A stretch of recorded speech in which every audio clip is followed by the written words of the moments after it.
भक्तिहीन पुरुषों की गति और भगवान की पूजा विधि का वर्णन। राजा निमि ने पूछा, योगीश्वरों, आप लोग तो श्रेष्ठ आत्मज्ञानी और भगवान के परम भक्त हैं। कृपा करके ये बतलाइए कि जिनकी कामनाएं शांत नहीं हुई, लौकिक पारलौकिक भोगों की लालसा मिटी नहीं है और मन एवं इंद्रियां भी बस में नहीं है, तथा जो प्रायः भगवान का भजन भी नहीं करते, ऐसे लोगों की क्या गति होती। अब 8वें योगीश्वर चमस जी ने कहा, राजन, विराट पुरुष के मुख से तत्व प्रधान ब्राह्मण, भुजाओं से सत्व रज प्रधान क्षत्रिय, जांघों से रज तम्र प्रधान वैश्य और चरणों से तमह प्रधान शूद्र की उत्पत्ति।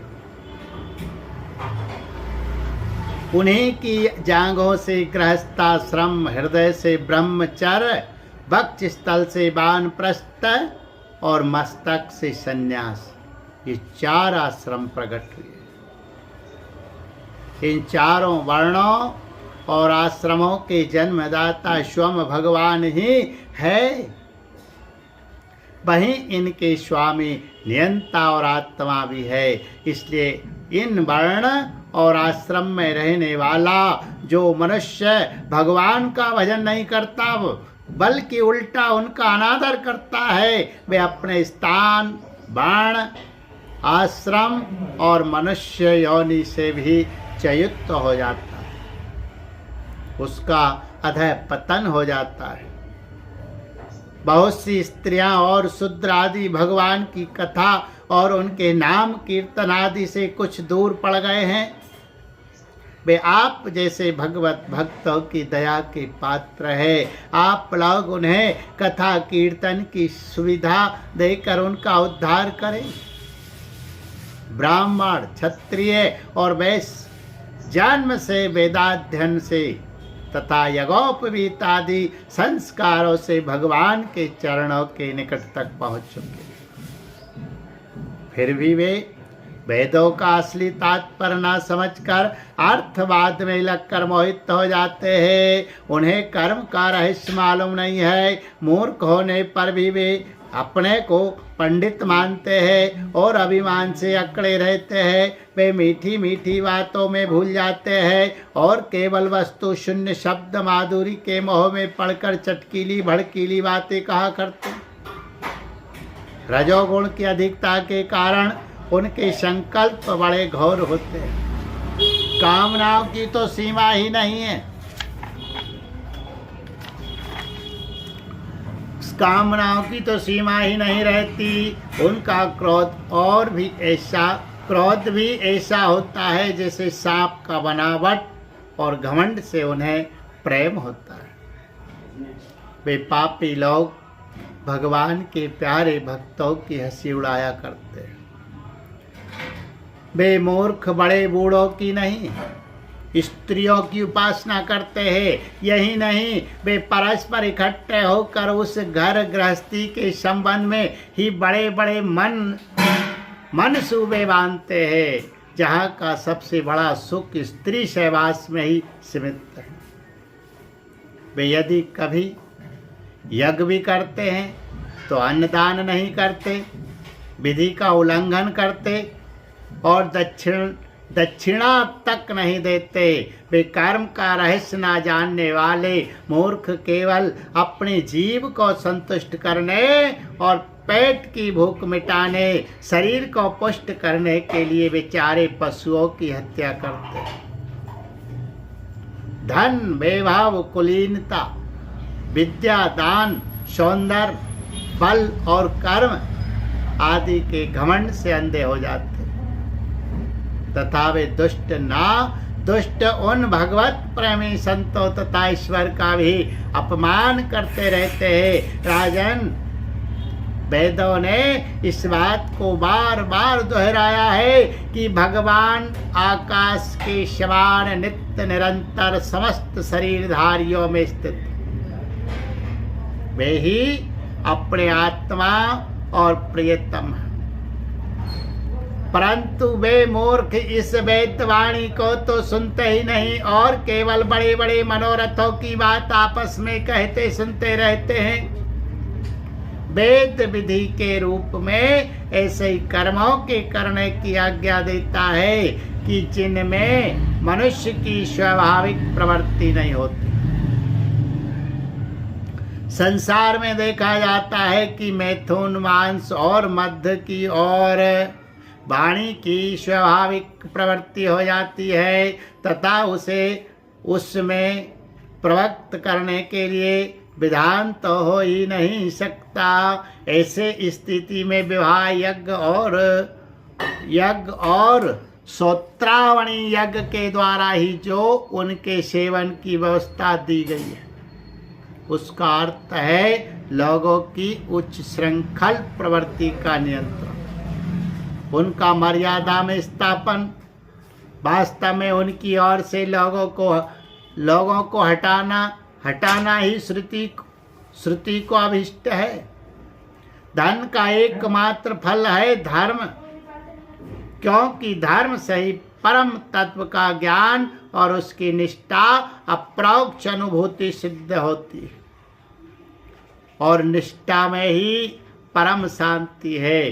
परंतु ये कितने खेद की बात है कि लोग उस धन का उपयोग घर गृहस्थी के स्वार्थ में या काम भोग में ही करते हैं और यह नहीं देखते कि हमारा यह शरीर मनुष्य का शरीर है और वह मृत्यु किसी प्रकार भी टाली नहीं जा सकती। श्रोत्रावणी यज्ञ में भी सुरा को सूंघने का ही विधान है, पीने का नहीं। यज्ञ में पशु का आलभन स्पर्श मात्र ही विहित है, हिंसा नहीं। इसी प्रकार अपनी धर्म पत्नी के साथ मैथुन की आज्ञा भी विषय भोग के लिए नहीं, धार्मिक परंपरा की रक्षा के निमित्त संतान उत्पन्न करने के लिए ही दी गई है। परंतु जो लोग अर्थवाद के वचनों में फंसे हैं, विषयी है, वे अपने इस विशुद्ध धर्म को जानते ही नहीं। जो इस विशुद्ध धर्म को नहीं जानते वे घमंडी वास्तव में तो दुष्ट है, परंतु समझते हैं अपने को श्रेष्ठ। वे धोखे में पड़े हुए लोग पशुओं की हिंसा करते हैं और मरने के बाद वे पशु ही उन मारने वालों को खाते हैं। ये शरीर मृतक शरीर है, इसके संबंधी भी इसके साथ ही छूट जाते हैं। जो लोग इस शरीर से तो प्रेम की गांठ बांध लेते हैं और दूसरे शरीरों से रहने वाले अपने ही आत्मा एवं सर्वशक्तिमान भगवान से द्वेष करते हैं, उन मूर्खों का अधः पतन निश्चित है। जिन लोगों ने आत्मज्ञान संपादन करके केवल मोक्ष नहीं प्राप्त किया है और जो पूरे मूड भी नहीं है, वे अधूरे ना इधर के हैं और ना उधर के। वे अर्थ, काम, धर्म इन तीनों पुरुषार्थों में फंसे रहते हैं। एक क्षण के लिए भी उन्हें शांति नहीं मिलती।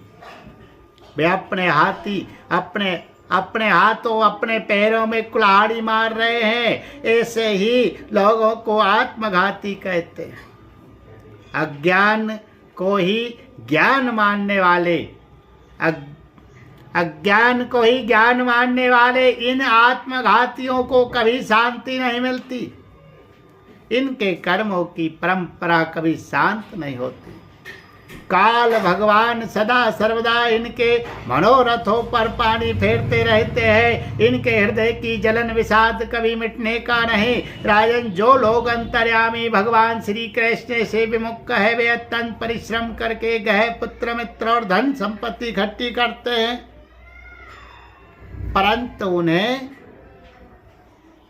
अंत में सब कुछ छोड़ देना पड़ता है और ना चाहने पर भी विवश होकर घोर नरक में जाना पड़ता है। भगवान का भजन न करने वाले विषयी पुरुषों की यही गति होती है। राजा निमि ने पूछा, योगीश्वरों आप लोग कृपा करके ये बतलाइए कि भगवान किस समय किस रंग का कौन सा आकार स्वीकार करते हैं और मनुष्य किन नामों और विधियों से उनकी उपासना करते। अब नवे योगेश्वर करभाजन जी ने कहा, राजन 4 युग है, सत्य, त्रेता, द्वापर और कली। इन युगों में भगवान के अनेकों रंग, नाम और आकृतियां होती है तथा विभिन्न विधियों से उनकी पूजा की जाती है। सत्य युग में भगवान के श्री विग्रह का रंग होता है श्वेत। उनके 4 भुजाएं और सिर पर जटा होती है तथा वे बलकल का ही वस्त्र पहनते हैं। काले मृग का चर्म, यज्ञोपवीत रुद्राक्ष की माला, दंड और कमंडल धारण करते हैं। सतयुग के मनुष्य बड़े शांत, परस्पर बैर रहित, सबके हितैषी और समदर्शी होते हैं। वे लोग इंद्रियों और मन को वश में रखकर ध्यान रूप तपस्या के द्वारा सबके प्रकाशक परमात्मा की आराधना करते हैं। वे लोग हंस, सुपर्ण, वैकुंठ, धर्म, योगेश्वर, अमल, ईश्वर, पुरुष, अव्यक्त और परमात्मा आदि नामों के द्वारा भगवान के गुण, लीला आदि का गान करते हैं। राजन, त्रेता युग में भगवान के श्री विग्रह का रंग होता है लाल, 4 भुजाएं होती है और कटी भाग में वे 3 मेखला धारण करते हैं। उनके केश सुनहले होते हैं और वे वेद प्रतिपादित यज्ञ के रूप में रहकर स्तुक, श्रुवा आदि यज्ञ पात्रों को धारण किया करते हैं।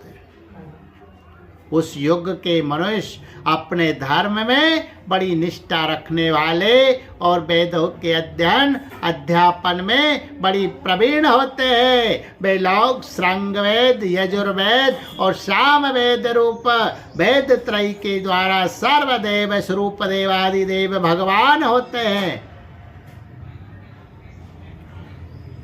देवादिदेव भगवान श्री हरि की आराधना करते हैं। त्रेता युग में अधिकांश लोग वृषणी,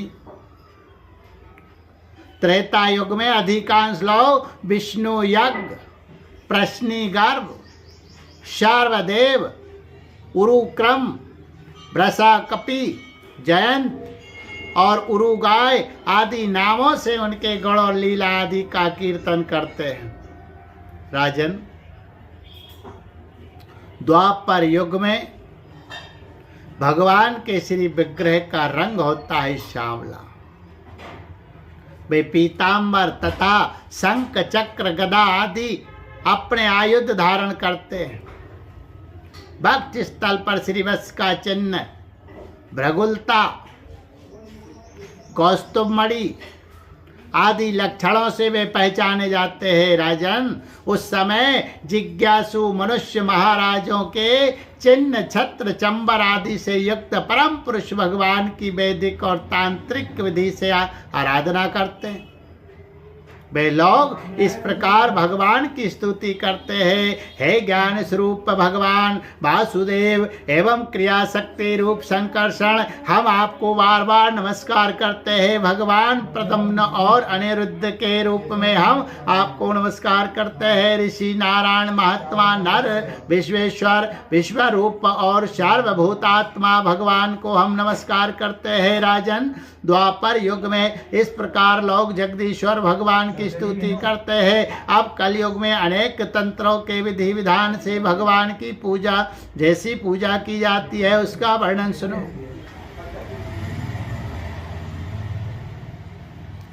कलयुग में भगवान का श्री विग्रह होता है कृष्ण वर्ण।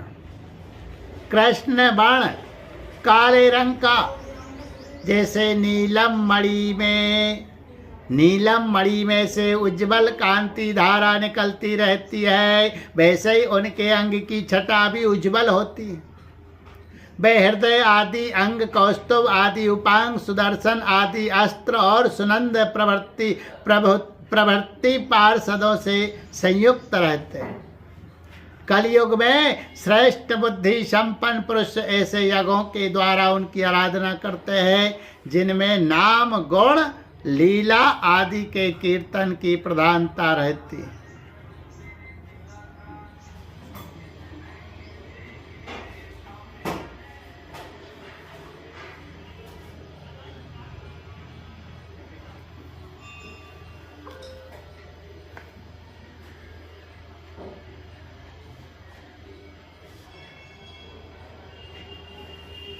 कलयुग में भगवान का श्री विग्रह होता है कृष्ण वर्ण, काले रंग का। जैसे नीलम मणि में से उज्ज्वल कांति धारा निकलती रहती, वैसे ही उनके अंग की छटा भी उज्ज्वल होती है। वे हृदय आदि अंग, कौस्तुभ आदि उपांग, सुदर्शन आदि अस्त्र और सुनंद प्रवृत्ति पार्षदों से संयुक्त रहते हैं। कलयुग में श्रेष्ठ बुद्धि संपन्न पुरुष ऐसे यज्ञों के द्वारा उनकी आराधना करते हैं जिनमें नाम, गुण, लीला आदि के कीर्तन की प्रधानता रहती है। वे लोग भगवान की स्तुति इस प्रकार करते हैं, प्रभु आप शरणागत रक्षक हैं, आपके चरणारविंद सदा सर्वदा ध्यान करने योग्य, माया मोह के कारण होने वाले सांसारिक पराजयों का अंत कर देने वाले तथा भक्तों की समस्त अभीष्ट वस्तुओं का दान करने वाले कामधेनु स्वरूप हैं। वे तीर्थों को भी तीर्थ बनाने वाले स्वम परम तीर्थ स्वरूप है। शिव, ब्रह्मा आदि बड़े बड़े देवता उन्हें नमस्कार करते हैं और चाहे जो कोई उनकी शरण में आ जाए उसे स्वीकार कर लेते हैं। सेवकों को समस्त आरती और नियमित के नाशक तथा संसार सागर से पार जाने के लिए जहाज। महापुरुष मैं आपके उन्हें चरणार बिंदों की वंदना करता हूँ। भगवान आपके चरण कमलों की महिमा कौन कहे। रामावतार में अपने पिता दशरथ जी के वचनों से देवताओं के लिए भी वांछनीय और दुस्तज्य राजलक्ष्मी को छोड़कर आपके चरण कमल बन बन घूमते फिरे। सचमुच आप धर्मनिष्ठता की सीमा है और महापुरुष अपनी प्रेयसी सीता जी के चाहने पर जानबूझकर आपके चरण कमल माया मृग के पीछे दौड़ते रहे।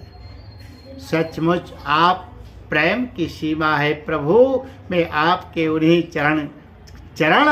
चरणार बिंदों की वंदना करता हूँ। राजन, इस प्रकार विभिन्न युगों के लोग अपने अपने युग के अनुरूप नाम रूपों द्वारा विभिन्न प्रकार से भगवान की आराधना करते हैं। इसमें संदेह नहीं कि धर्म, अर्थ, काम, मोक्ष सभी पुरुषार्थों के एकमात्र स्वामी भगवान श्री हरि ही है। कलयुग में केवल संकीर्तन से ही सारे स्वार्थ और परमार्थ बन जाते हैं। इसलिए इस युग का गुण जानने वाले सारग्राही श्रेष्ठ पुरुष कलयुग की बड़ी प्रशंसा करते हैं, इससे बड़ा प्रेम करते हैं। देहाभिमानी जीव संसार चक्र में अनादि काल से भटक रहे हैं। उनके लिए भगवान की लीला, गुण और नाम के कीर्तन से बढ़कर और कोई परम लाभ नहीं है, क्योंकि इससे संसार में भटकना मिट जाता है और परम शांति का अनुभव होता है। राजन, सतयुग, त्रेता और द्वापर की प्रजा चाहती है कि हमारा जन्म कलयुग में हो। क्योंकि कलयुग में कहीं कहीं भगवान नारायण के शरणागत उन्हीं के आश्रय में रहने वाले बहुत से भक्त उत्पन्न होंगे। महाराज विदय कलयुग में द्रविड़ देश में अधिक भक्त पाए जाते हैं, जहाँ ताम्रपणि कृतवाला पयस्विनी परम पवित्र कावेरी महानदी और प्रतीची नाम की नदियाँ बहती है। राजन, जो मनुष्य इन नदियों का जल पीते हैं प्रायः उनका अंतःकरण शुद्ध हो जाता है और वे भगवान वासुदेव के भक्त हो जाते हैं। राजन, जो मनुष्य यह करना बाकी है, वह करना बाकी है, यह करना बाकी है, वह करना आवश्यक है इत्यादि कर्म वासनाओं का अथवा भेद बुद्धि का परित्याग करके सर्वात्म भाव से शरणागत वत्सल प्रेम के वरदानी भगवान मुकुंद की शरण में आ गया है या वह आ गया है, वह देवताओं ऋषियों पितरों प्राणियों कुटुंबियों और अतिथियों के ऋण से उत्सरण हो जाता है। वे किसी के अधीन, किसी का सेवक, किसी के बंधन में नहीं रहता।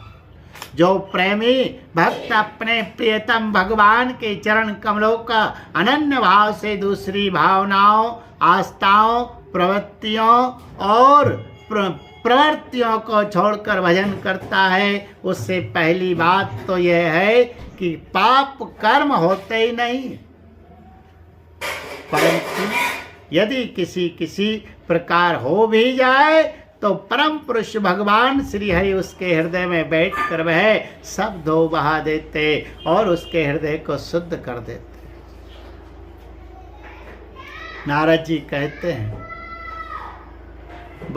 वसुदेव जी मिथिला नरेश राजा निमि 9 योगीश्वरों से इस प्रकार भागवत धर्मों का वर्णन सुनकर बहुत ही आनंदित हुए। उन्होंने अपने ऋत्विज और आचार्यों के साथ ऋषभ नंदन नव योगीश्वरों की पूजा की। इसके बाद सब लोगों के सामने ही वे सिद्ध अंतर्धान हो गए। विदयराज निमि ने उनसे सुने हुए भागवत धर्मों का आचरण किया और परम गति प्राप्त की है। महाभाग्यवान वसुदेव जी, मैंने तुम्हारे आगे जिन भागवत धर्मों का वर्णन किया है, तुम भी यदि श्रद्धा के साथ उनका आचरण करोगे तो अंत में सब आसक्तियों से छूटकर भगवान का परम पद प्राप्त कर लोगे। वसुदेव जी, तुम्हारे और देवताओं के यश से तो सारा जगत भरपूर हो रहा है, क्योंकि सर्वशक्तिमान भगवान श्री कृष्ण तुम्हारे पुत्र के रूप में अवतीर्ण हुए हैं। तुम लोगों ने भगवान के दर्शन, आलिंगन तथा बातचीत करने एवं उन्हें सुलाने, बैठाने, खिलाने आदि के द्वारा वात्सल्य स्नेह करके अपना हृदय शुद्ध कर लिया है। तुम परम पवित्र हो गए हो। वसुदेव जी, शिशुपाल, पौंड्रक और शाल्व आदि राजाओं ने तो बेर भाव से श्री कृष्ण की चाल ढाल, लीला विलास, चितवन, बोलन आदि का स्मरण किया था।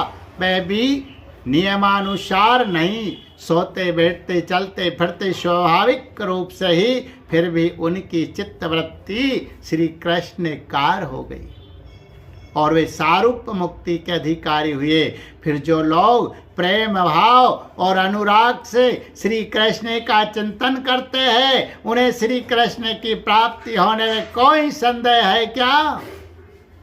वसुदेव जी, तुम श्री कृष्ण को केवल अपना पुत्र ही मत समझो। वे सर्वात्मा, सर्वेश्वर, कारणातीत और अविनाशी है। उन्होंने लीला के लिए मनुष्य रूप प्रकट करके अपना ईश्वर छिपा रखा है।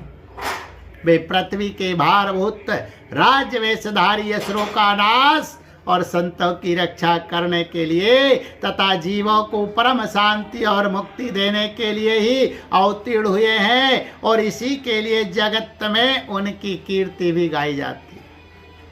श्री सुखदेव जी कहते हैं, प्रिय परीक्षित, नारद जी के मुख से यह सब सुनकर परम भाग्यवान वसुदेव जी और परम भाग्यवती देवकी जी को भी बड़ा ही विस्मय हुआ। उनमें जो कुछ माया मोह अवशेष था उसे उन्होंने तत्क्षण छोड़ दिया। राजन, यह इतिहास परम पवित्र है। जो एकाग्र चित्त से इसे धारण करता है वे अपना सारा शोक मोह दूर करके ब्रह्म पद को प्राप्त होता है। बोलिए गोविंद गोपाल कृष्ण भगवान।